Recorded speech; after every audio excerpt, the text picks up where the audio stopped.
I'm sure. It's been a month. It's been a month. They. All right, I'm gonna go live on YouTube. Sure. Okay. Why not? Now we're live. And we're recording. So it's been, what, 2 months now? A month and a half on the part from Chrysler? Yeah. Sure. I mean, we got an aftermarket part through our All right, I'm gonna mechanic. go live on And YouTube. it mostly why are we works. getting an echo back? Why Okay. not? I'm I not don't hearing know. an echo live. And we're recording. So I'm it's not been, hearing an echo. What, 2 months now? A month and a half? I'm hearing everything repeated to me after the fact. Yeah. I mean, we got an aftermarket. Oh. It's fine because you Because usually I don't have- get it the first time. Because I have YouTube pulled up. That's why. I'm watching Yeah. our live stream at the same time. Yeah, that happens. Anyway, I guess that would do it. That would do it. Yeah, that's why I always I'm so turn off that technically- audio. I'm so I can technically watch it. savvy, I swear. Right? That's okay. So at this point, you could have shipped that broken part to me. I could have reverse engineered it and made a brand new one. Probably. And shipped it back to you. Like, that is Probably. effing retarded. Yeah. So, Yeah. Dad could have just built you a new car. Yeah. well, I mean, yeah. There's I really need one of nothing those I can't make. industrial replicators. That's what I need. Yeah. I was at a place a couple weeks back.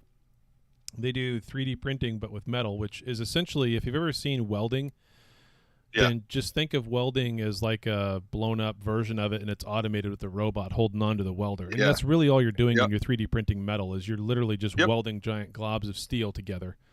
It's just a big welder. So now it's a little more technical than just that, but that's essentially what it is. And so these guys they're building up these specialized cones. I can't tell you what they're for, but they're building up cones. And then we go in and scan. I have clearance. You can tell me. We're live on YouTube, so no. But but anyway, they go in and build these cones up, and then they use my stuff to go in and scan sections of it, and then compare it back to their CAD model and make sure it's okay. And if it's not, then they can actually see the areas they've got to go and machine and correct or smooth out or rebuild up more. Yeah. And so make it an automated process. It's kind of slick. So they have like giant 3D printers that use cement, that use concrete. Sure. And they basically, when I look at them, I think of like, it's a giant cake decorator is what it is. They're just like... There are cake decorators who use 3D printers that just print out the chocolate or the icing or the whatever. I bet. You bet. Oh my God, we're getting so lazy. We are. There's actually a company down in Texas that 3D prints houses. Yeah. And they just I've bring seen stuff like that. this whole gantry just over the pad, and the pad gets poured normally, and then they bring this gantry over the top of the pad, and it just squirts out the 3D printed house. And they actually use laser trackers from our company to position it correctly so it doesn't get off in its motion. But what's crazy about that company is and what people don't realize is when you 3D print a house, it's not actually concrete. It's a little different than that, and it's got all kinds of stuff in it that apparently 2 or 3 years later, every bug on this planet loves to eat. So you're welcome. Oh, really? So you're welcome. There's your $350,000 3D printed house. That's the size of a garage, and bugs love eating it from scratch. Yeah, nice. So yeah, you just printed them a cake. What essentially. are you hoping that we can 3D print in like the next 5 to 10 years that we can't right now? You give it enough time, you'll be able to 3D print everything. I think the biggest thing for me, though, and really right now you can, it's just a matter of economies of scale and whether it's worth it or not. I think what the next thing that needs to happen with all this 3D printing technology is to be able to put multiple things together while you're doing it at the same time. That's the next evolution of it. Because right now, when you're 3D printing, you're either doing one type of material, or in very sophisticated ones, you're doing 2 or 3 different types of material. And there's really no coloration to them, so it's not very decorative. You have to go and you make it look pretty afterwards, or do some sort of finishing application to it. But I think what's really going to be nice, and we can 3D print circuit boards at this point. We just can't 3D print transistors and capacitors and all the other things that go onto those boards. We can 3D print the actual board itself and all of the connected lines, if you will, on the PCB board. So we're pretty close to getting to a point where if you can just integrate that and the chip fab side of it, where they put these things together, if you can just integrate those two machines, then you could 3D print your motherboard, you could 3D print your your card, the whole 9 yards. That's not that far away. What I'm getting at is this whole PC right here. Just hit a button and come back 42 hours later, and the whole damn thing's ready to go. It's fully assembled. It's printed together. Yeah. All the connections are stable. I mean, I want the apart. same thing. Yeah. But I want a taco, not a computer. Welcome to we can Trekcast. 3D print pizzas right now. There's MIT guys doing that. Yeah, except they taste like circuit boards. So Yeah. Maybe. And yes, you can 3D print guns. I've done it. All you're missing is something to actually when He's kidding. He's kidding. That's so illegal. No, it's not illegal. So you're just missing something as far as the Idaho. connection of when the hammer comes down. But that's just a piece of flint or whatever. I forget what they call that. But there's a specific little thing you can just get tons of. Stop telling people how to make guns. Sorry. Let's 3D print bazookas. That's totally legal. All right, everybody. Or 3D print bazooka gum. That's pretty Trekcast. Sorry, I hit the button. I didn't know you. It's all fine. Dan's looking for helicopters. Yeah. Speaking of looking for helicopters, we lost Ray Liotta this week. Yeah, I heard about that. Yeah. Yeah. That sucks. That does suck. Yep. Well, welcome to Trekcast, ladies and gentlemen, the galaxy's most unpredictable Star Trek podcast. With us, a blessing to humanity himself, Little Ocho, Daniel Reyes. And, of course, coming to us from a van down by the river, Dan, the Space Ranger Lombardo. I like the low angle, authoritative angle on that. So everything I'm looking down on all of you, on Chad, on Little Ocho, on the listeners. I'm looking down on Star Trek. Oh, Lord. You're going to make me cough. Dan has come from the mountaintop to give us his wisdom. Yes, that's what it is. He's come down from on high. That's right.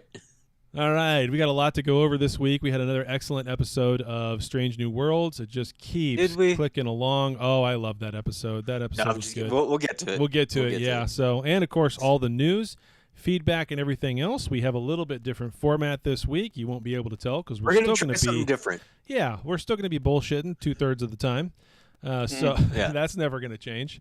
We're going to be bullshitting 4/3 of the time. Let's be honest. Very true. Hey, I actually managed to accomplish something in between last week and this week that I've been trying to do for this show for, 4 months. And that's put those letters up on the wall behind me. That's nice. I see that. Yeah, where'd you get those? Hobby Lobby. Hobby Lobby, $3 a letter at Hobby Lobby. And I just painted them white and put them up there with, what is it? Those little command strip things, with the little Velcro deals and the glue on each side. That's all it's holding those up. I put up the T and the R and waited a week to see if they'd fall down, and they didn't, so I just put the rest up just like that. So, nice. All right. I like it. Yeah. I like it. Very cool. Are they actually level, or did you figure out the angle so that it would look level on camera? I literally just stuck them up there, and see that pegboard back there has got holes in it, so I made sure they were all aligned with the bottom hole because the pegboard is straight. You know what the worst part is? 5 minutes ago, he's talking about laser levels and all this fancy shit that his company has, and he literally licked his thumb, looked at the wall, and just stuck them on. So, well, pegboards are the wallpaper of shelving. Yeah, so. Yeah. Some things you care about, and some things you don't. I'm glad you don't care about the show, Chad. That's basically what you just inferred. That's basically what I just said. Oh, Lord. Every Sunday when I get on and do this, I'm always kind of like, it's a Sunday morning, and it's like I want to just sit on the deck or whatever. But then we start doing this, and I'm reminded of why we do this and how much I love you two guys. It's always fantastic. I have so much fun with you guys. So. Ditto. Yeah, it's fun. Daniel's like, it's fun. I'm in northern Idaho. There's nothing else for me to do than to talk to you two guys. Yeah. I do live in the second most boring town in Idaho. Yeah, you do. You do. What's the first most boring town? It's like some town in southern Idaho, like way far away from Boise. In southern Idaho, so close to Utah. Yeah. So the closer you get to Utah, the more fun gets sucked out of your life, I would assume. That's the Utah state motto, isn't it? No fun here. Nice. Yeah. If anyone's watching from Utah, let us know what the state motto is. Yeah. Yeah. Hipster. If anyone's watching from Utah, they just turned it off. So they're not gonna let us know anything. Our 2 listeners that are Mormon. No, I'm kidding. No, if you hipster, Bronson's from Utah. Oops. Whoops. Bye, Bronson. It was nice knowing you. Yeah. Now we're going to go insult the Canadians. Hipster Spock, you can listen to it by just getting into the live show voice channel. You don't have to be sitting and listening to it on air. That way you can get it real time. So we have lots of ways to watch and listen to the show. You can get into the live show voice channel and just listen to us. And then, of course, you could watch us over on YouTube Live, and we're working on how to get it to where it just embeds right on the website. You can just go to trekcast.com every Sunday at this time and watch us right there. Don't even have to go to YouTube. We're working on that. So who's listening from Utah? Bronson is. Bronson. Oh, he says it's boring, so we're correct. Yeah. So is he listening alone or both of his wives listening with him? You guys are excommunicated now. Yeah. We're never going to the Mormon church, Dan. No. They're never going to let us pull out the hat, put the all-seeing eye in it, circle it around, wait to pull it out like it's bingo night. I don't even know what that means. I don't know. Something I saw on Big Love when it was on HBO. That's all I know of that whole, which is totally, I'm sure, correct because it was Bill Pullman and it's a reality show. Of course, it's correct. It was totally correct. Nothing was made up at all. Nothing.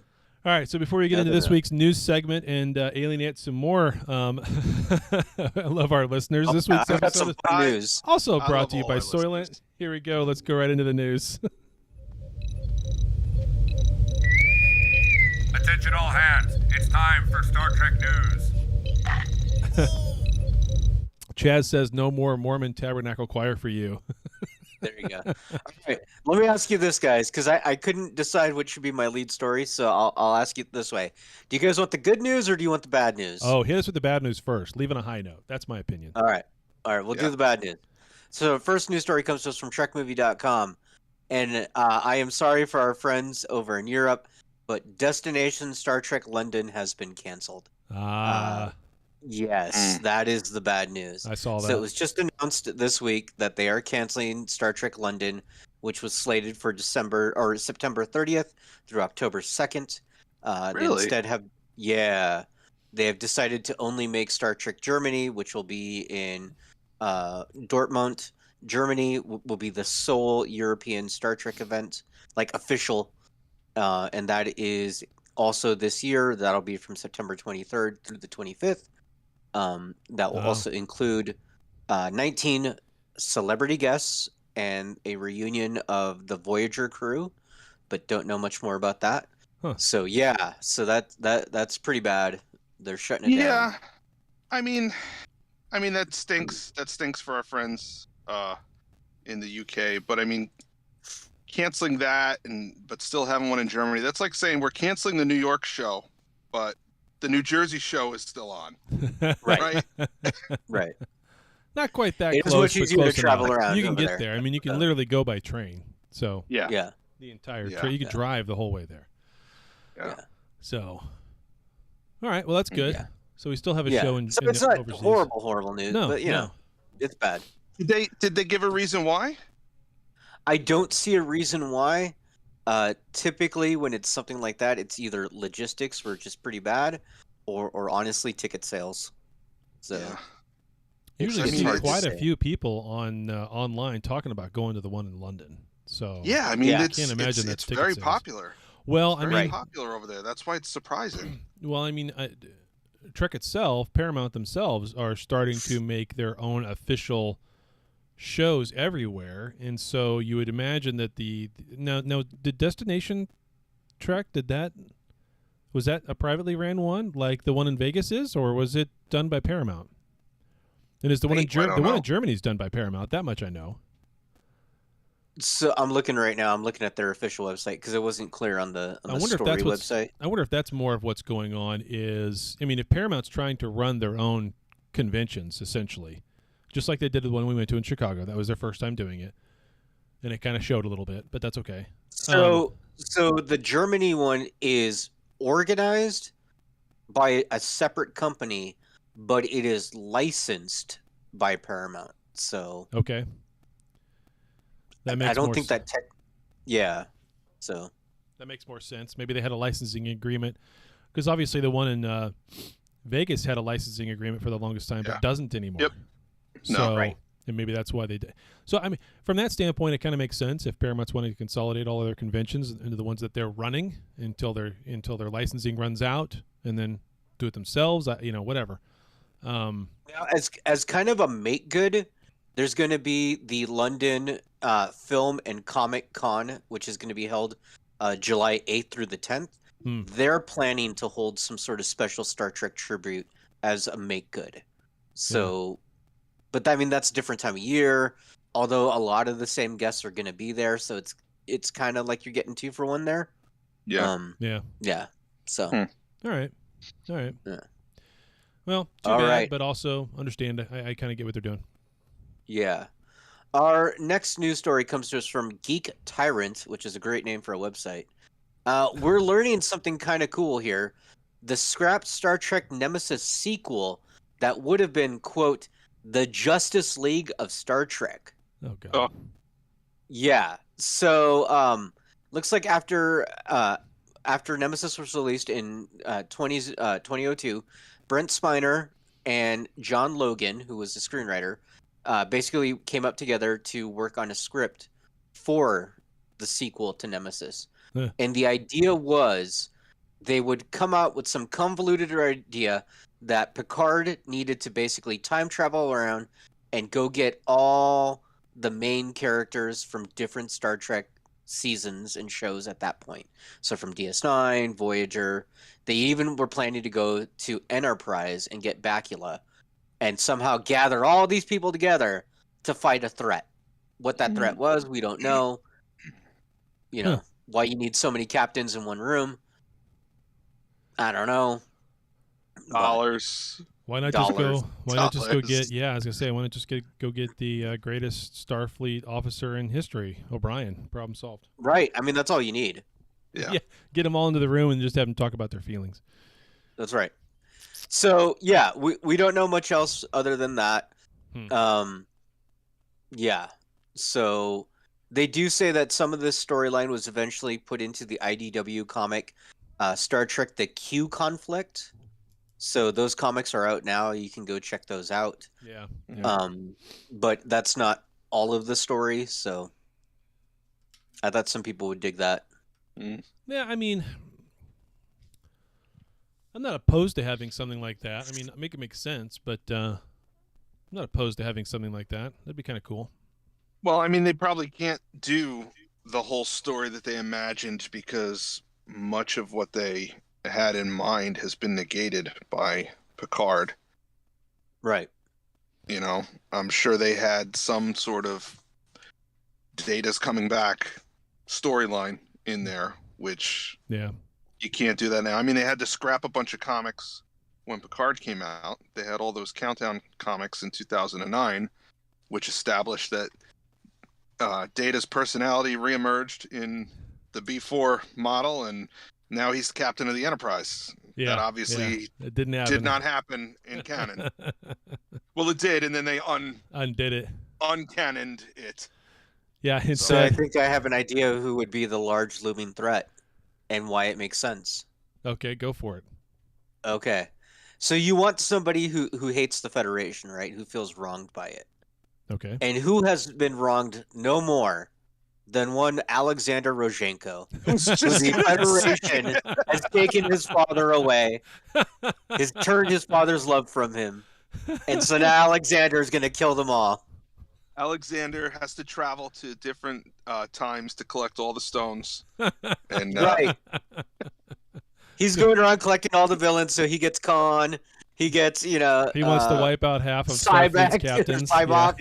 He gets Cybok, Khan, Harry Mudd. Yeah, all of them. Just an army of tribbles. Instead of this movie, what we got as far as all of the Trek stars coming back together in one show was General Snoop Dogg fighting alien plants. There you go. There you go. We did get that. Unbelievable. Unbelievable. Oh, I never watched it. I watched part of it, and I meant to go back and watch some more, and it was just so stupid fun. I just couldn't do it. And then I forgot about it, and then someone posted it somewhere and goes, "Hey, have you guys heard about this?" I'm like, "Oh yeah, we've heard about that."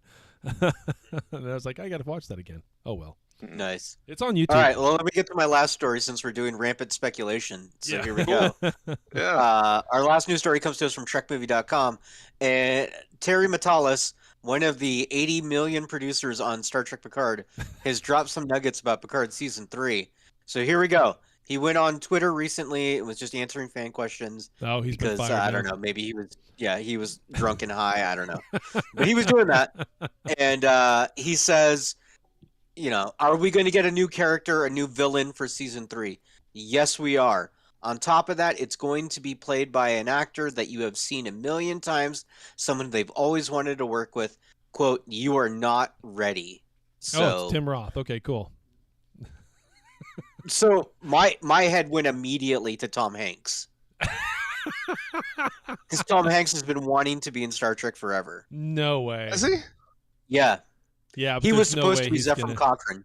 Yeah, I remember that. I didn't know that. Yeah. I think it's Jeffrey Combs. Yeah. Somebody No, asked him. I do, because he'd be we've fantastic. seen him on Deep Space Nine, we've seen him on Voyager, we've seen him on Enterprise. He's never been on TNG. We need an episode of Strange New Worlds where he plays 14 different characters. You don't realize it, but all 14 of those characters die in that episode. That's what we need. They need to do, like, he plays a geneticist who is doing, like, genetic manipulation, and he's combining strains of DNA from different races, and he's doing eugenic stuff, but not just humans. He's mixing Romulans with Klingons and throw a little this in there, and because of that, everyone in his facility that works for him is a half-assed clone of him. but some have ridges, some have antennas, some have 3 eyes, but they're all Jeffrey Combs. Some are from the north. Yeah, some are from the north, some are from the south. That's my pitch. So Paramount, if you're listening, once again, the episode writes itself. Yeah. Well, unfortunately, we do know Terry has answered some of these questions. Specifically, it is a brand new actor. It's nobody that's been in Trek before. And then when he was specifically asked, is it Jeffrey Combs? The answer was flat out no. So, as much fun as that would be, no. Thank you for letting me go for 5 minutes. I tried straight. to, but you kept going. I tried to talk, and you just kept going. There is no stopping. You gotta give me the Dave Coulier. You gotta cut it out. Yeah. Terry was also asked, will we get at least one scene with all 7 TNG cast members together? 17? So it's not just Picard. No, all 7. Oh, Sorry, I thought you one said 17. with And I'm all like, 7. 17? What the hell? They even get the lady with the... What was the lady who spilled the coffee on Picard? That Sonia one Gomez. episode? Yeah. Yes, we will at least get one scene with all of them together. That's cool. All of the characters or all of the actors? It says all 7 of the characters. So that means Data's coming back somehow. I guess. Maybe he's a holodeck program now, and they're all in the holodeck with him. Or they recast Data. Yeah. Or more time travel. Oh, More Lord. time travel. Lord, can we just... No. Or flashbacks. And then a couple days ago on Twitter, LeVar Burton posted a picture of himself outside the Warner Brothers studio lot, and he says, doing a lot today, doing ADR, additional dialogue recording for Picard. And that was of 3 days ago. So, okay. Yeah. So there we go. That's the news. All right. Awesome. So with our change in format, that means we're going to go directly into the topic, and we're going to wait for feedback until after the topic because I know a lot of guys we should probably explain talk. why this is. Yeah. Let me explain why that is. Go for it. So we kind of noticed that a lot of the feedback tended to be about the main topic anyways. So it just feels like it's a better fit to do the feedback after the main topic. So then, spoilers have been done and we can all kind of talk about the latest episode freely. So we're just going to try it, see how this fits. If it flows better, great, we'll keep it. If it doesn't, we'll go back to the old way. But let's just see how it goes. All right, with that, we'll go right into the topic.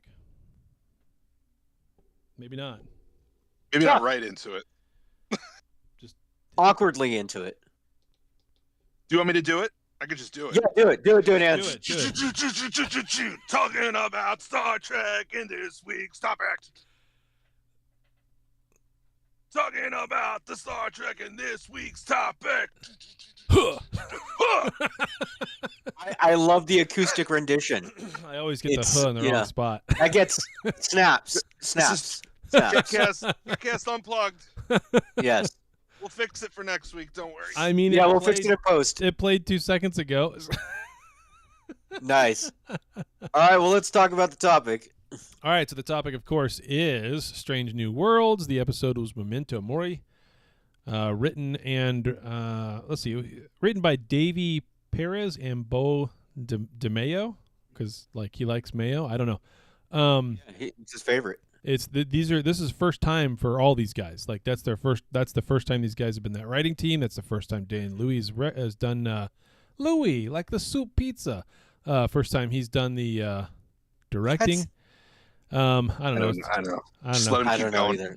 Let's just keep going. Keep it moving. Yeah, keep it moving. Anyway, so this is episode 4, season 1, obviously, and the overview here is that the Enterprise is trying to go bring some stuff to a Federation colony that needs it, some sort of air filter, I guess, that's also nuclear powered. So that's really interesting that we need a nuclear powered good air filters are. Air filter. I mean, yeah, okay. So that's what I've got attached to my furnace is a nuclear powered air filter. Yeah. Come to find out that the colony has been attacked by the Gorn. We get to see a little fight ensue with the Gorn, and they try to rescue passengers, and all kinds of things happen as they try to warp around a black hole. So that is the clean and dirty synopsis of the episode without giving too much away. Someone had told me before I even watched this episode that it was very much a mashup of a horror movie and The Wrath of Khan. And so I was excited to watch it. Wait to tell you guys what they said on the Will Wheaton show about this. Yeah, you want to get into that right now? You can. Sure, because I suffer for the people. Yes, you do. Yeah. And this last episode, wow, was it suffering. Anyways. The Will Wheaton episode, yeah. Yeah, the Will Wheaton episode was very much, the most Will Wheaton episode I've seen yet. They was basically he so excited he needed to go and get some diapers? It wasn't just him. They were all so excited about this episode. They were all, oh my God. So they had one of the writers, the main writer of this episode specifically, and then they had the girl who plays Singh. What's her name? Liana, whatever. She was there. And it threw me off. She has super long hair in real life. Yeah. Yeah. That's why it's all I was braided wait, up that's the way not it her. is. Yeah. Yeah. It really threw me off. Anyways,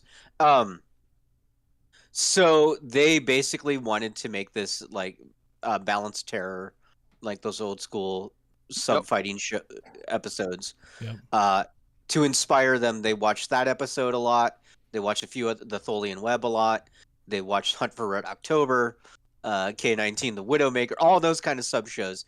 He said that in the writer's room, there was a day where they just watched a bunch of those movies and episodes just back to back to back to kind of glean ideas from there. This makes me want to be a writer so bad. Because basically what they just said was we watched a bunch of stuff, picked out things that made sense, and slapped it all together and made an episode. God, that sounds easy. Yeah. Paid that kind of money. Yeah. Yeah. Here's your 6-figure paycheck. Yeah. Yeah. So that's what they did and fully admitted to that.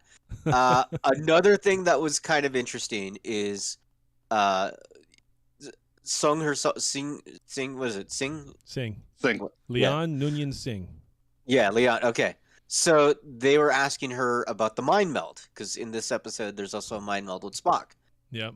What was hilarious is she said she didn't realize what big of a deal that was because she wasn't a Trekkie going into this. Mm-hmm. So she read that in the script and thought, oh, that's weird. I wonder what that's about. Whatever. And never looked into it. Just went into the episode and did the scene. And then later, the producers and some of the other actors explained to her what a big deal that was.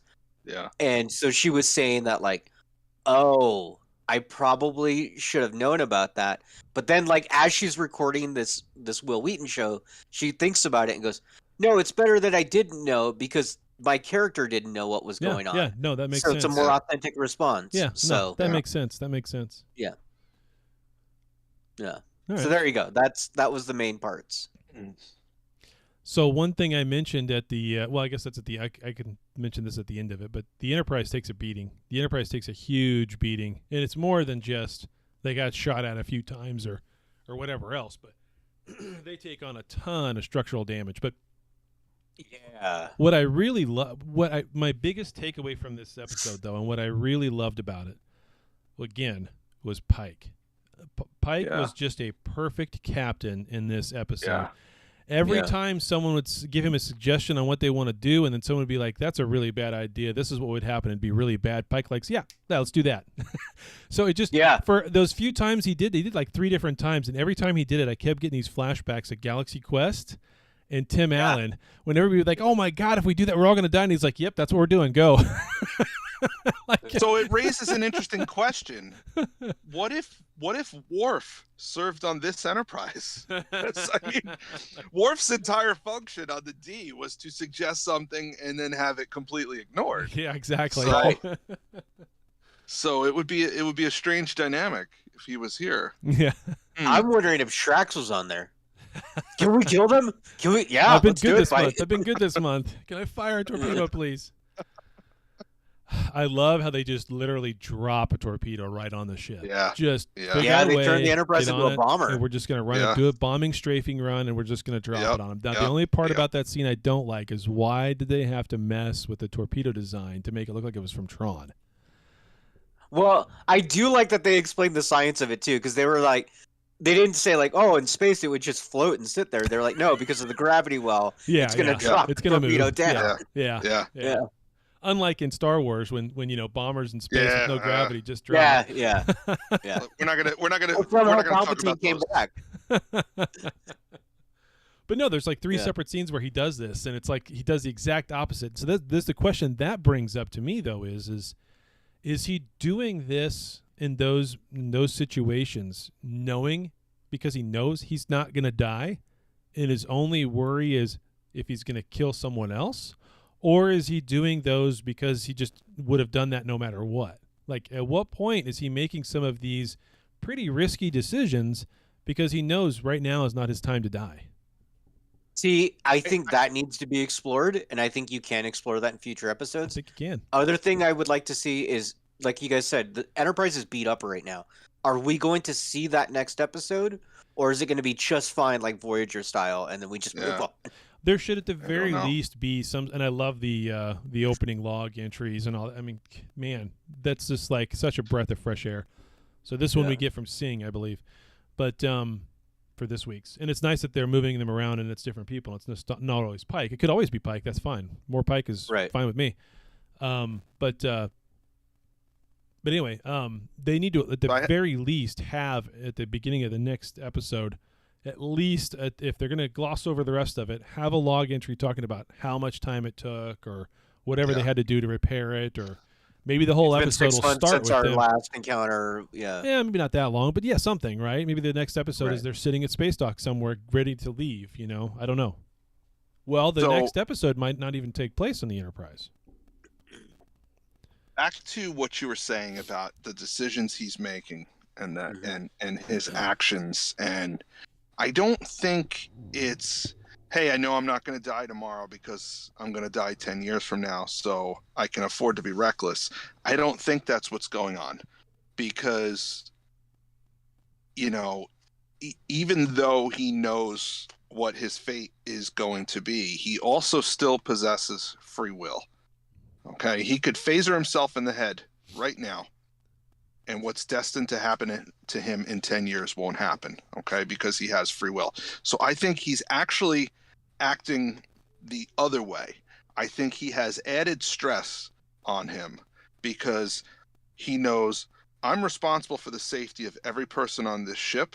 Right. But in a way, I am also responsible for the safety of these 9 kids or whatever that I've never even met yet. I have to make sure that I survive the next 10 years, because if I don't, they won't.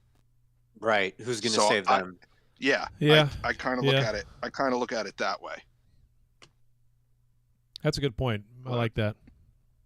Because we did have a scene from the you previous can explore episode. All of that. You can explore all that. To be explored. And we did have a scene 2 episodes ago where he's sitting in his ready room or whatever, looking at their pictures of them as kids. They're still kids at this point. You know, they're not old enough to be in the academy yet. So, you know, and we may find out that that's why he just wanted to hide on Earth. I have to make sure I survive the next 10 years. I'm at home in my cabin. I'm safe here. Nothing is going to happen to me. Yeah. Yeah. And then the flip side of that is, you know, well, if I'm at home in my cabin, I'm not serving Starfleet out there, and I'm not, even though I'm alive, I'm not going to be there to save them. So I guess ultimately I do have to go back out into space. So all of this is stuff that they could totally explore, and I hope they do. Yeah, I hope they do too. There was a preview for the next episode on the Will Wheaton show. There was not much to it. It looks like Spock is having some sort of crisis, like a mental crisis. It shows him with what's her name, T'Pring. Okay, and they're about to fight each other. But it definitely looked like it was like in his subconscious. It doesn't look like that was really happening. Does it look like it's taking place on Vulcan? Well, it looked like that, but like at one point she says, "Okay, you're gonna fight," and then he sees, like, he turns into like human Spock versus Vulcan Spock, and it's so it's definitely like all in his head.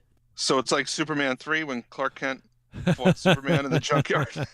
That's right, and Vulcan Spock is just drunk and angry with a giant beard. Yeah.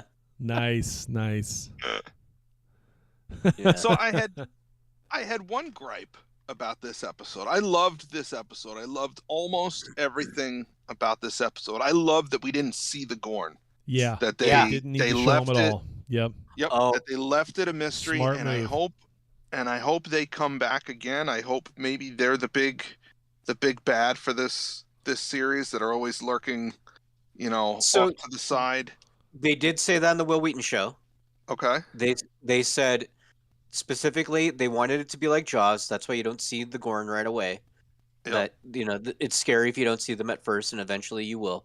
But also, yes, they are going to be a big bad this season. Not the big bad, but one of them. So they will be back. Okay. So I've said before, I mean, they have technical advisors on these shows. They have science advisors on these shows, hence explaining why you can drop a torpedo. It's the gravity, you know, from the brown dwarf. Yeah.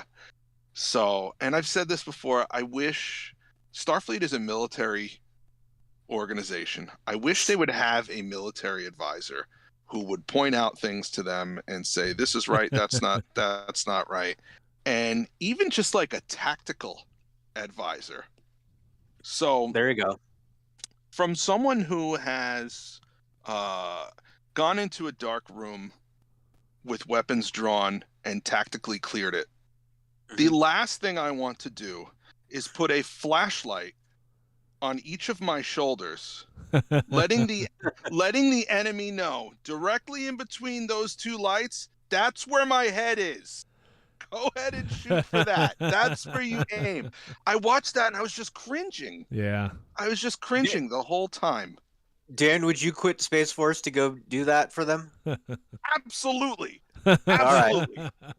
Absolutely. So if they are listening, yes, I will be your tactical advisor. Please. There you go. Call me. But you have to be able I'll to make see. this the YouTube clip or put it on social media. Yeah. And hopefully they see it. So at least for sure they see that part to let them know you're available. You have to be able to see these characters though as they're doing so if the lighting is low and all of that, I mean that's just effect. It's just for looks. Details. Yeah, details, right? So, Yeah. but no, I get it. That doesn't make a whole lot of sense. Neither does I'm going to have a flashlight in one hand and my gun in the other as I try to point in rooms and doing that kind of stuff. I mean, that doesn't make any sense either. Hey, shoot the weapon out of my hand. That absolutely makes sense. But anyway, okay, we'll argue another time. You can argue that with another time. The technical advisor will show you why you're wrong in a minute. Okay, cool. It never made sense to me. I never could figure that out. But anyway.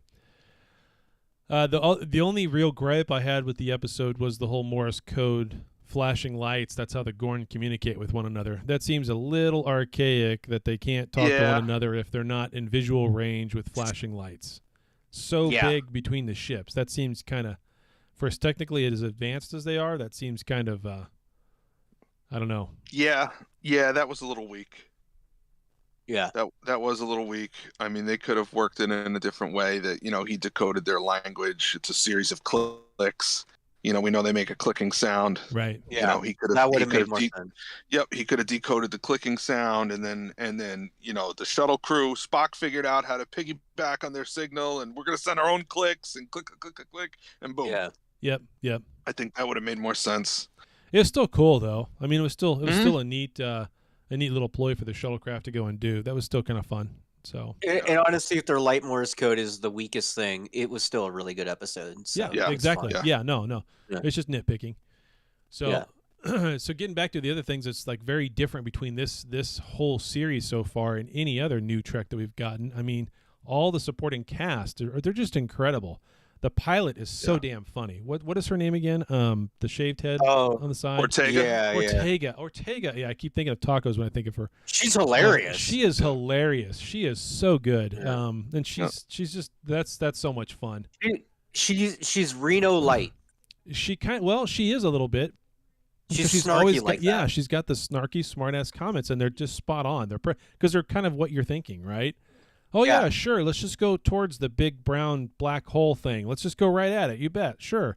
What did she call that? Man, she made this funny little comment about it. Anyway, I had to laugh. I backed it up and played it again. I was laughing so hard I didn't know what happened next. Yeah. Sure, let's fly right into the black hole or something like that. I forget what she said. It was pretty good. And they've got Nurse Chapel basically being a mad scientist in the sick bay.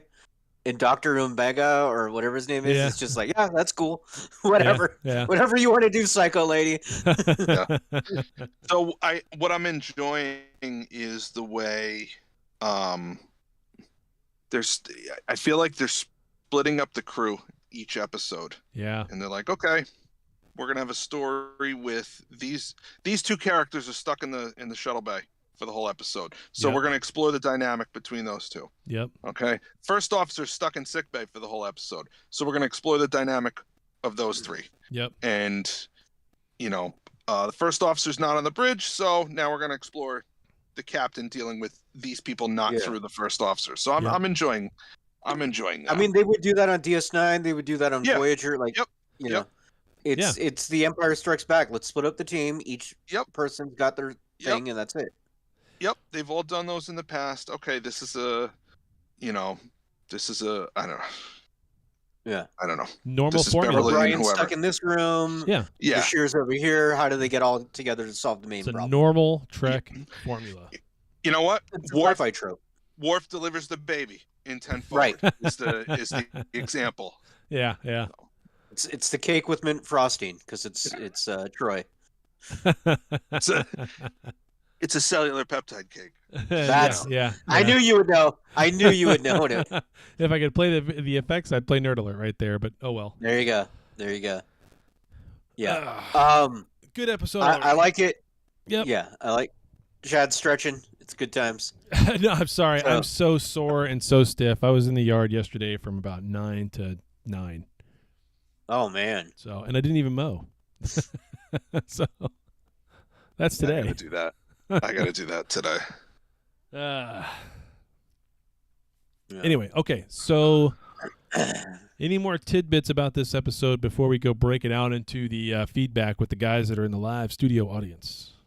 So one thing that was kind of interesting on the Will Wheaton show is so they have different segments, right? Yeah. And they had one of the segments with the doctor who she's like their science advisor. She's like some sort of physicist, I think, is what she said she was. I think former NASA physicist, but she's now the science advisor for all Star Trek. And so she went through explaining what a brown dwarf star is and how they use that to tell the story, and how she went in to the writer's room and kind of explained things to kind of help them out. That was pretty interesting. I hope they do more future segments with her. Typically on the Will Wheaton show, like throughout the week, they'll cut up those segments and issue them alone, so you don't have to watch the whole that whole episode. All right. So if this comes across your YouTube feed, guys, I would definitely watch that. It was pretty interesting. It's only like 2 or 3 minutes. So they did make the black hole look correct in my mind. Yeah. Yeah. It looked very good. As with everything in this show, or any of the new Trek, they all look fantastic. So yeah. The visual effects of the Enterprise, once they were able to leave the black hole area with certain spots of it on fire still, and the plating is gone in some areas, and the lighting of the nacelles are kind of coming and going. And yeah, Interstellar did it the first time, Bronson. With you're right, it looked just like Interstellar. Same black holes from Interstellar. So yeah, looked good to me. So they did all that stuff. Well, should we get into feedback? Yeah, let's get right into the feedback. No clip for sound, and I'll go through and start unmuting everybody. Yeah, no bookshelf in this one. Let's see. Let's do one at a time. Yep, Bronson is first. You are unmuted. What'd you think of this week's show? Any feedback for us? Well, I love the show in general. This episode was very good. And how awesome is Pike? I love this captain. He's like the second best captain after Picard, in my opinion. He's definitely up there in the ranking. He's definitely very high up there. for me. Yeah. I haven't thought about that. I mean, we still got Cisco on that list. We do. And Kirk. Still, Pike is amazing. Pike is amazing. He's great. Yeah. And the whole cast is great, too, from Uhura to La'an. Number 1 is great, Rebecca Romaine. I was a little worried about the Uhura replacement, and recasting. I was a little worried about that, but she's done great. She's great. So yeah. Very good. So I really like her. The actress is great. Yep. Who is some classic villains you'd like to see coming up in future episodes? It sounds like they might bring back Khan, but I don't know. The timeline doesn't make sense so far. Yeah. She's like his granddaughter or something.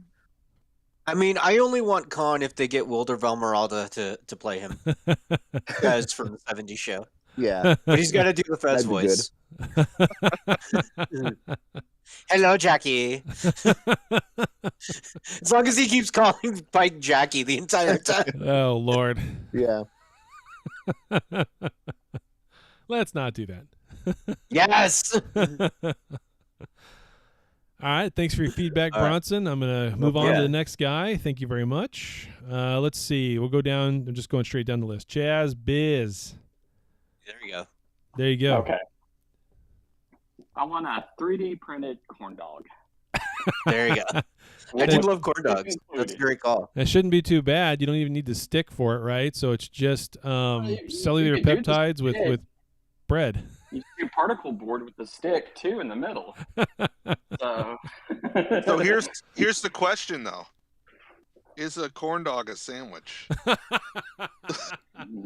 It's a sandwich on a stick. That is a great question. It's a sandwich on a stick because it's just lunch meat in a tube form. It's a stickwich. It's a Monte Cristo. It's a Monte Cristo. If you sprinkle flour or what is it? Powdered sugar on it. It's a Monte Cristo. There you go. There you go. Yeah. There you go. I know what it is. It's delicious.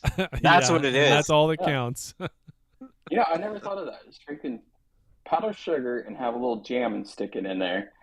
Do that at the state fair. That make money. Oh yeah, just more calories. Yeah, it's more calories. Keep adding those at the state fair. Deep fried Milky Ways. Yeah. Those are awesome. Well, deep fried anything. It was like when they did deep fried butter. That's going too far. So Fried butter. Yeah, God. you haven't heard that one? little Yeah, pop they- things. that Yeah, was you like just, They do that. yeah. Ugh. Yeah. So what'd you think of the episode? I liked it. It wasn't my favorite episode. Okay. I'm getting used to the crew. Okay. I almost think they're going to pair up Uhura and Hammer together more often. Yeah, that's a good combo. Because when they did that callback at the beginning of the episode, they kind of had her and him talking on episode 2. Yeah. And so I almost think maybe they'll have a buddy relationship. Like maybe they're like that O'Brien and Dr. Bashir. Yeah. Maybe they'll be buddies like that. You know, they made reference to her doing some sort of training rotation and moving through different departments. So I think she might be the conduit to how we meet all these other characters and get a little more backstory. And 2 weeks from now, she's doing her rotation in sick bay, and we learn about Mabenga, and maybe she needs. That's what my wife did in residency. She had to do each different skill level to learn what each different doctor did. So, But think about that from a storytelling structure. That's great. Why didn't they do that for Discovery? Yeah. Like, because okay. Anyway, yeah. It's all about Mikey. Tilly on there, and it could have been great. She could have been like on each different parts of the ship, and you get to see different sections and different characters. So, Yep. I think that'll be awesome if they do that with her and move her around. I'd love to know more about Mbega. I'd love to know more about Nurse Chapel. And her being a cadet, it's a perfect fit for her to. Chapel there. Who doesn't want to know more about Nurse Chapel? Captain, can I go to sick bay? For the pipe haircut, so he's like, "Hello, Nurse Chapel." I'm sick again. What is it with this cadet? And every time he goes and works on that console back there, he hurts himself and he has to go to the see Nurse Chapel. What's the deal? Nurse Chapel, my hair hurts. My hair hurts. Is there any kind of salve you can put anywhere on me for that pain? Boy. Anything. All right, we just went off the deep end. It's like, I don't want to ruin my hairline right here.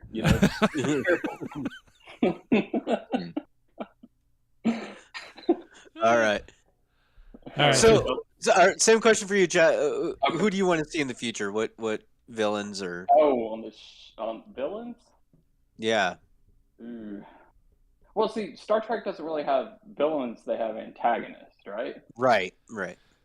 And so, like, I like to see Klingons, but I want to see the Klingons with the old makeup, not 60s makeup. But Human Klingons that also look like Romulans, that also look like humans. Yeah. And that's the thing is, like, the guys that did the makeup, like, did you ever watch Face Off on Sci-Fi Channel? Oh, yeah. Oh yeah. Yeah. Yep. Well, see, those are the two guys, the two judges on there do the makeup for the show. And they were with Michael Westmore each episode. And you're like, okay, why didn't you have Westmore and everybody get together and improve on the makeup, but not completely change the Klingon makeup? Yeah. Right. Yeah. It will be interesting Don't make if it we look see like the a Klingons. completely different species, because what they did on Discovery, they kind of, I don't know, when everybody saw the Klingons, they're like, what is this, Well, those are just the Klingons from the south. Right. Southern Klingons. You know what? One thing that they're doing on this show, I feel like they are acknowledging things that they did in the past that maybe weren't the best decisions, and kind of glossing them over and doing things right. And I hope they do the same thing with the Klingons. Yep. I hope they come to the conclusion that the Discovery style Klingons was a mistake. Let's just disregard it and fix the mistake. They could still they could still do that without even acknowledging that it's a mistake, and just simply say that both of those versions of Klingons exist in the same exact universe. Sometimes they look like that, sometimes they don't look like that, because the augment thing that happened didn't affect all of them, right? we talked about that before, genetic drift and yada yada yada. Yeah. So, but there's a ways to have your cake and eat it too. But if the Klingons do show up in this season of this show, they need to look like they did in TNG. Yeah. Not like they did in Into Darkness or whatever the fuck they did there. Yeah. Yeah. Well, just like maybe improve to make it look a little bit better, but not like a total shift change where the back of their head looks crazy. It just. I'm even okay with the change in the design of the ships in Discovery, because those you could just classify those as their ancestral ships, the ships that they just not very many people have anymore, don't fly. Those are just old as shit and whatever, you know. They were ceremonial ships. Like had the D3 and the just like all that the Gorn design ship was stuff. wild looking. Yeah, the Gorn ship was wild looking. Yeah. It looked like an origami thing. Oh, the when it got Gorn. crushed. Yeah, I mean they were like a nemesis this episode. The way they just kept on coming. Yeah. It looked like the claw was coming to get you. That was it. No, Yeah, it looked like the claw has spoken. They did. They look like a claw. Yeah. Yeah. Can I just go on record for a minute and say how much I enjoyed all of the Gorn puns that are popping up on our Facebook group? What, Gorn Hub? Gorn Hub was probably my favorite one. I've missed all that these. One, Gorn Hub? I've missed all these. What are these memes? For our listeners and viewers who don't know what we're talking about, we had posted in the group that basically change a movie title but add Gorn into it. And so there have been all sorts of Gorn puns in there, and it's been glorious. I haven't seen any of these. Someone's got to post them over on Discord. So, some of them have visuals. Some of them, Gorn on the 4th of July, natural born killers. Yeah. I'm finding the list right now. I mean, come on. That's pretty good. All the more reason you should be over on the Facebook page, ladies and gentlemen. Okay, Chaz, thank you for your feedback. I'm going to mute you, sir, and move on to the next one. We're going to go into, it's Gentry. How's it? Oh, you're muted, Gentry. You got to unmute yourself. I unmuted you, but you got to unmute yourself. There you go. There he is. Hello, gentlemen. How are you? Oh, wow. That dulcet tones. Yes. Yeah, baby. He's making it serious for us for a moment. How you been, buddy? Mm-hmm. I am great. Hope you all are wonderful. We're doing good. Yeah. And hello to everybody in Trekcast land all over the world. Hope everybody is doing great. Let's see. A couple things first. I want to say thank you to Dan for going for the Pike in the cabin look with his beard. I don't have his hair, though. You're just missing the top half. Amazing hair. Yeah. When do you get the horse? Buddy. It'll be okay. I'd give my left one to have Captain Pike's hair. Who am I kidding? I'd give them both.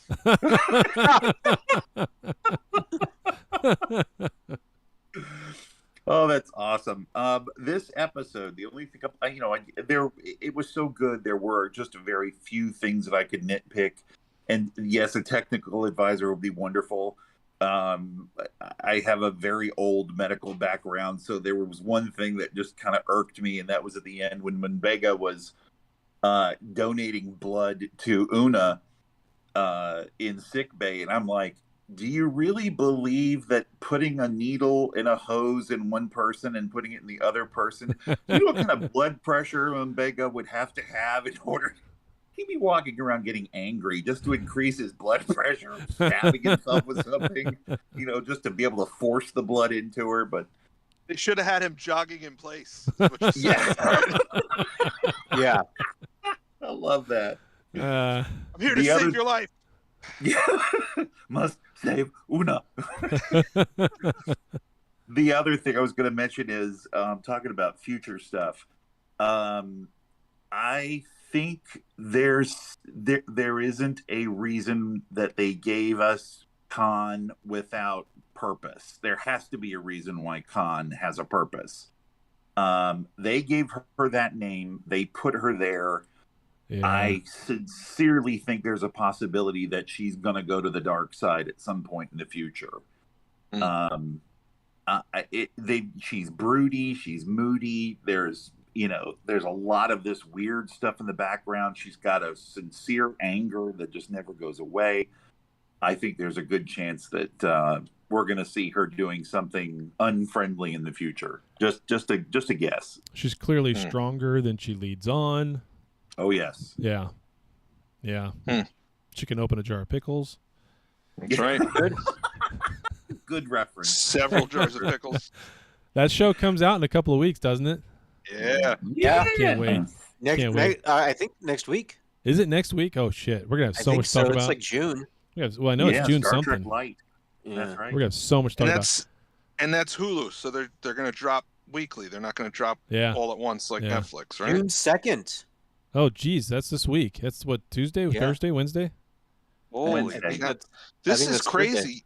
You realize that we have episodes of Star Trek proper, episodes of Orville, and episodes of Star Wars are all dropping at the same time. Yeah, that's crazy. A couple and times. then in about a month, we're also going to have Miss Marvel. Well, I'm just saying. A lot of the geekiness is all over the place. Yeah. We just had Stranger Things. The 4th season just dropped. All of it dropped. I haven't even had time to even look at that yet. I haven't looked at it yet either. I have not watched Obi-Wan at all. The first episode's out, but I haven't watched it yet. I Obi must. Yeah. So I'm sure we'll talk about Obi-Wan at some point. I don't know if we'll necessarily have time today, but I'm sure we'll talk about it. I haven't watched it, so I mean, if you guys wanted to talk about it, that's fine, whatever. But I know we've had a couple guys ask us in the live chat, but I will try to make sure I'm up to date. Keeping an eye out for Paddington 3, of course. Yep. I will be up to date with Kenobi, Orville, and Trek by next Sunday, and then maybe we can figure out how to talk about that, when to talk about that. So yeah, we'll figure it out. Yep. Well, I did leave you guys a voicemail, and that's mainly for Daniel's benefit. Oh no! Yeah, he had asked the question online. I think it was online. I gave some kind of convoluted answer, so I'll let somebody else get on here. But you're doing great, guys. The show is fantastic. Absolutely love it, and keep up the great work. We all really enjoy it. Oh, thanks man. Appreciate it. I'll see if I can get this voicemail to play once we get through with the feedback. Thank you, sir. Yeah. Okay, moving on. Gonna go and mute Gentry and unmute our last live member of the show, Hipster Spock. Lay it on us, man. How's it going?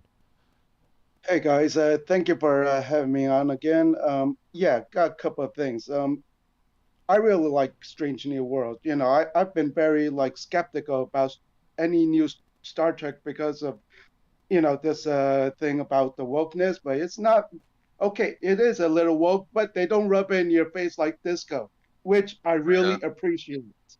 And the stories are so well thought out. I mean, the story's logic works out. Everything they do has a purpose, and you can see it. They don't just do it because, right?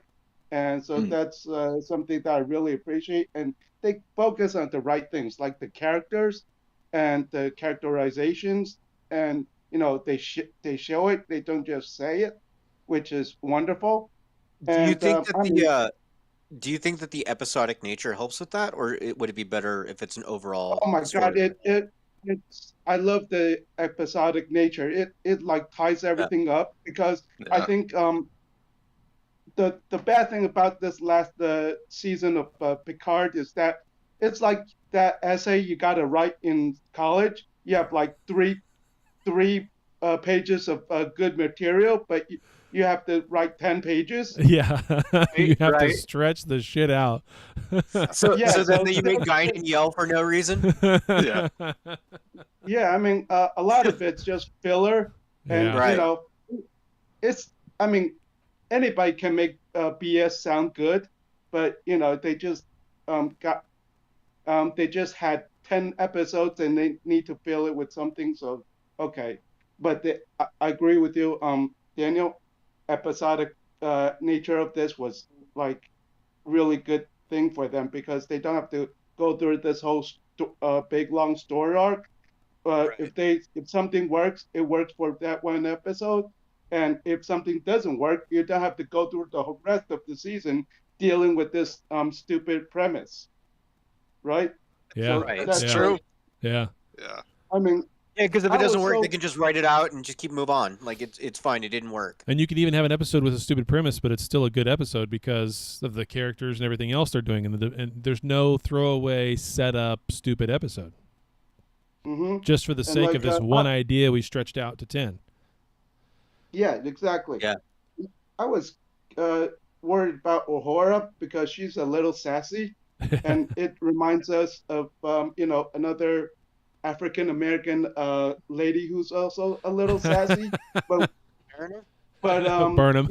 Uhura, I'm just kidding. with Uhura, it works because she's got this, royalty type of thing with her, so you kind of can forgive her for some of these sassiness. And she's got that level of sweetness and naivete at the same time that Burnham just can't pull off.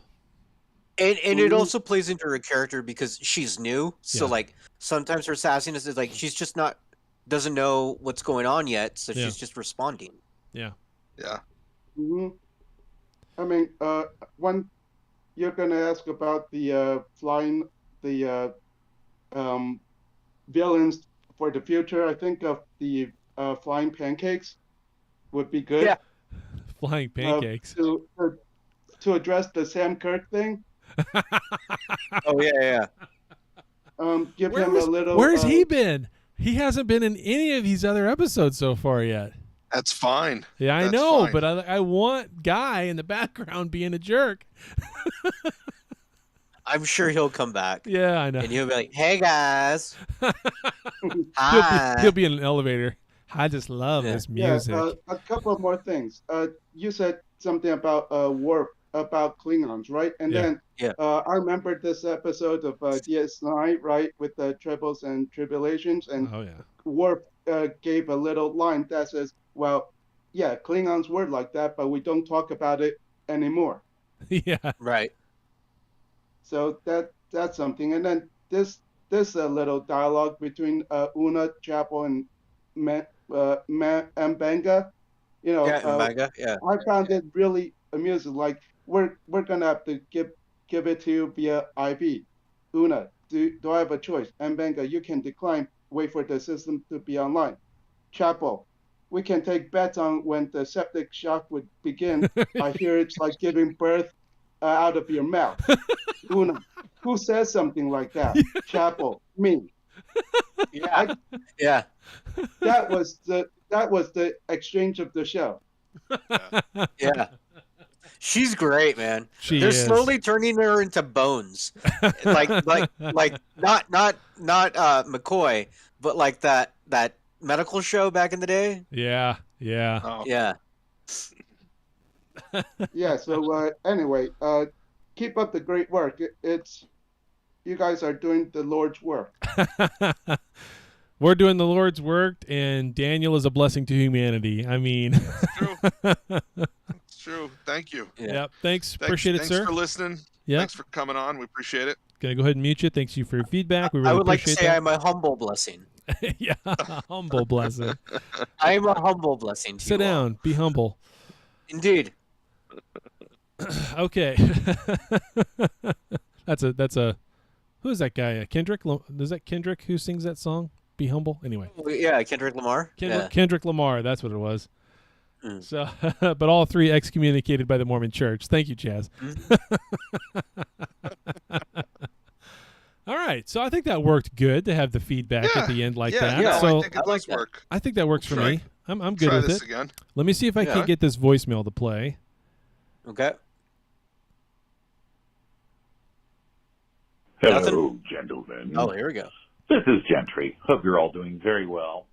So you'd ask the question, what game would I play with the cast of Star Trek? So I thought about it, and I think the first one that came to mind was that I'd want to play Monopoly with Worf, because that game is just, it's conflict in and of itself. You're just waiting. No one ever finishes a game of Monopoly. Everybody always gets mad.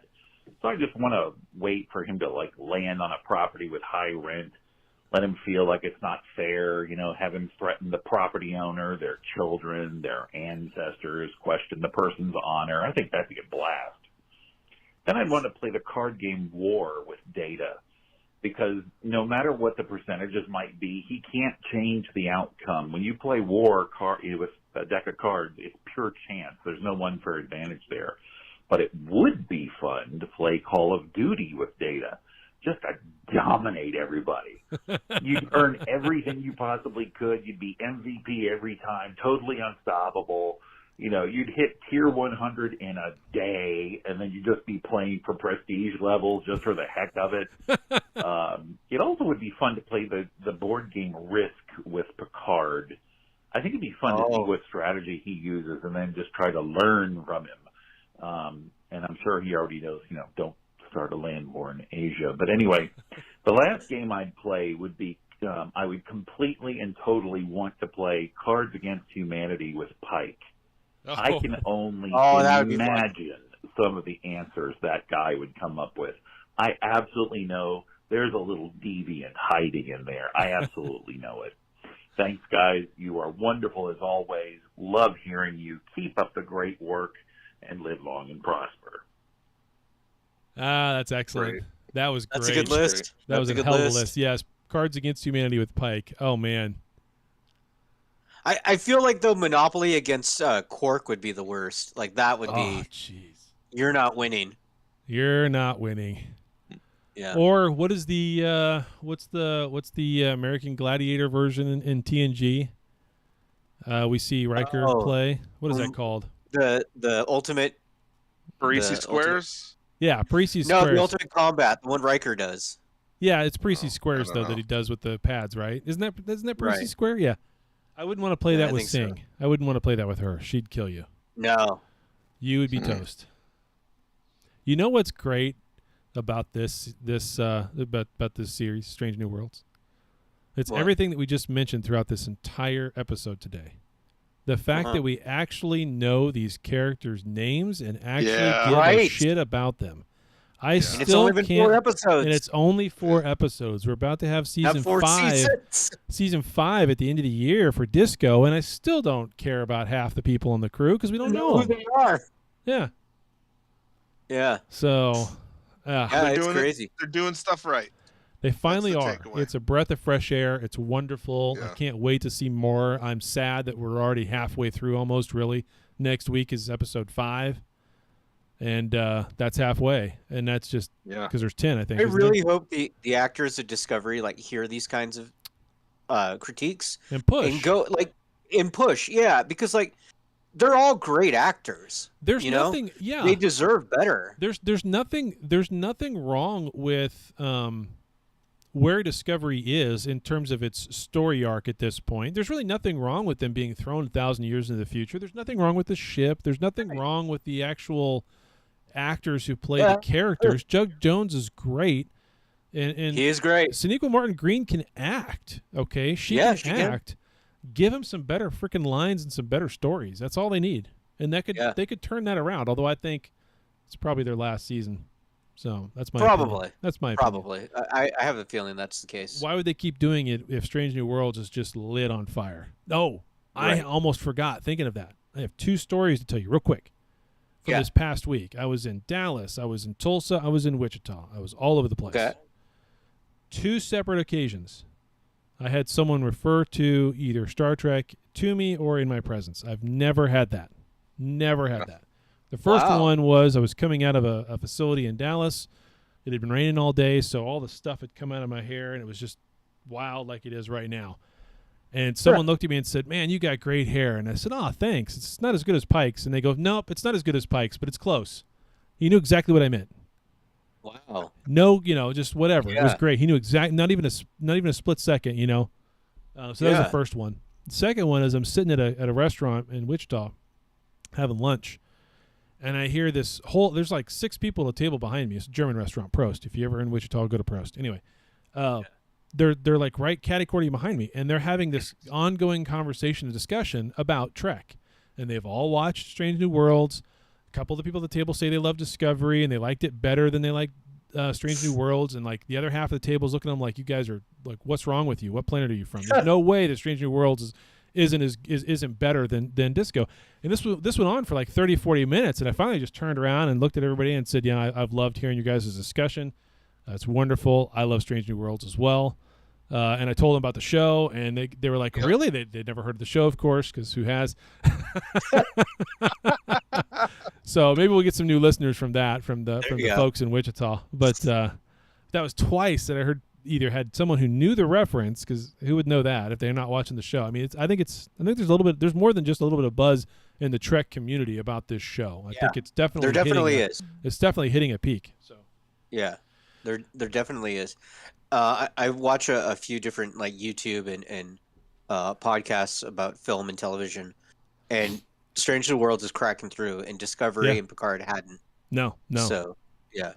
Well, People it's are all excited. new. You can come to it brand new. You haven't watched any Trek in your entire life. You can still come to this brand new and get a sense of what's going on. So yeah. So, which is that's a good reminder for our listeners and viewers. Like, guys, please spread the show on social media. Let people know about us, because spread it on YouTube. Make sure you click and subscribe. Make sure you're watching it over there. The website, the whole 9 yards. Help us grow the show. Comment on the YouTube or like it. That helps spread it too. So, absolutely. Leave us a voicemail. You can call 1-816-287-0448. 816-287-0448. That's the Trekcast voicemail. You will not reach one of us. We're sorry. We don't sit by the phone waiting for you guys. That rings right to a mailbox, but you can leave us a message, and we will probably play it on the show. Yep. Probably. Yep. And, of course, Facebook, Instagram, Twitter, TrekcastTng, coffee account. Make sure you're... Oh, Eric Woods gave us a donation this week. Almost forgot. Thanks, Eric. Thank you, sir. And in his donation, he said, keep up the good work, boys. Nice. Remember, anytime you leave a donation, you can leave a comment, and I'll read that comment to us live on the air. So, and of course, Eric is one of the friends that we met in person. In Chicago. Which was nice. He went to dinner with us. That was great. It was great. I can't wait to do stuff like that. I have to say, that really has been the highlight of the last few months for me. Yeah. Oh, yeah. For sure. Me too. Not to keep talking about it over and over and over again, but it was great, what a good time. What a great time. Yeah. Meeting you guys, meeting Eric, meeting Scott, Gentry, met a few others. Yeah, it was good. It was a good time. I can't wait to do it again. Yeah, the pictures. So. Scott, I need more of those. We're gonna raffle those off or give those away or something. So whenever you can, tell me how much I owe you. Give me like 5 of them. I'll buy them. Yeah. He just moved into his new house, so yes, congratulations. He's probably whatever workshop he has, it's probably not set up yet. Take him a little bit. Give him some time. He's got a 3D print his workshop. Yeah, I'll let him know. I've let him know in the past. Wives and kids are great, but you got to set your priorities on this podcast. Well, like Quark says, greed is eternal. Yep, greed is eternal, and treat family like employees. Exploit them. Exactly. All right, awesome. I guess that's it for this week's episode. We'll see everybody back next week as we listen to review Spock Amok, as well as sounds like Orville, and maybe a little bit of Kenobi. We'll see how much we can fit into one episode. That'll be massive. So, all right, sounds great. All right, we'll see you guys. Thanks, everybody. Thank you.